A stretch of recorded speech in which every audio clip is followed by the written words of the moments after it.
Farm house కేసులో MLC Pochampally శ్రీనివాసరెడ్డికి పోలీసులు మరోసారి నోటీసులు అందించారు.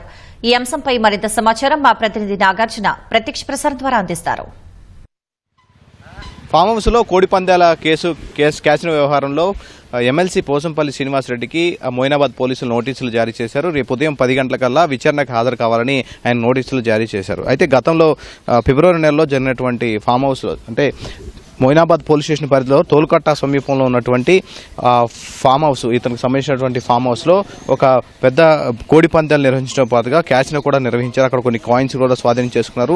ఈ కేసుకు అక్కడ స్వాధీనం చేసుకున్నటువంటి వస్తువులతో పాటుగా అక్కడ మొత్తం 61 మందిని ఆ స్పాట్లో అరెస్ట్ చేశారు. ఆ తర్వాత మరొక ముగ్గురిని మొత్తం 64 మందిని ఈ కేసులో ఇప్పటివరకు అరెస్ట్ చేశారు. వాళ్ళందరూ కూడా బెయిల్ పేరు విడుదలయ్యారు. అయితే ఈ కేసులో ఫామ్ హౌస్కు సంబంధించినటువంటి వ్యవహారంలో అతను ఈ యజమాని కాబట్టి అతని మీద కూడా పోలీసులు అతని మీద ఇందులో విచారణ చేయాలని భావించారు. అయితే పోలీసులు అతను సంప్రదించిన టైంలో అతను మాత్రం నేను వేరే వాళ్ళకి తన బంధువులకు లీజుకి ఇచ్చారనే విషయాన్ని ఆయన ప్రధానంగా ప్రస్తావించారు. కానీ దానికి సంబంధించినటువంటి డాక్యుమెంట్లు ఆయన చూపించారని చెప్తున్నారు. కానీ పోలీసులు దాని డాక్యుమెంట్లు ఎలాంటివి కూడా అతను చూపించలేదని చెప్తున్నారు. సో దీనికి సంబంధించి విచారణలో భాగంగా అతన్ని రేపు విచారణకు హాజరైతే వారు చెప్పినటువంటి వివరాల ప్రకారం సంతృప్తి చెందితే కనుక ఈ కేసులో అతను నిందితుడు చేర్చకపోవచ్చు. లేకపోతే కనుక ఈ కేసులో అతన్ని కూడా నిందితునిగా చేర్చే అవకాశం ఉంది. ఎందుకంటే అప్పుడు ఈ ఫామ్ హౌస్ లీజుకి ఎవరైతే రమేష్ అనే వ్యక్తికి ఇచ్చారని ఆయన చెప్తున్నారో అతనితో పాటుగా గబ్బర్ అనేటువంటి వ్యక్తి గత కొన్ని రోజులుగా అంటే 2-3 సార్లు ఇక్కడ ఫామ్ హౌస్లో కోడి పందాలు నిర్వహించారని ఆయన పోలీసులు విచారణలో ఒప్పుకున్నారు. సో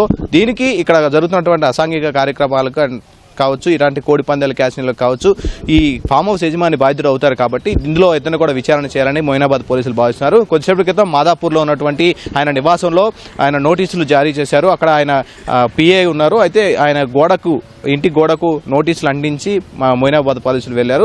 వివరాన్ని కూడా అతనికి తెలియజేసినట్టుగా తెలుస్తుంది. అతనికి వాట్సాప్లో కూడా నోటీసులు పంపించారని చెప్తున్నారు. రేపు విచారణకి 10 గంటలకు విచారణ హాజరవ్వాలని పోలీసులు ఆ నోటీసులో పేర్కొనడం జరిగింది.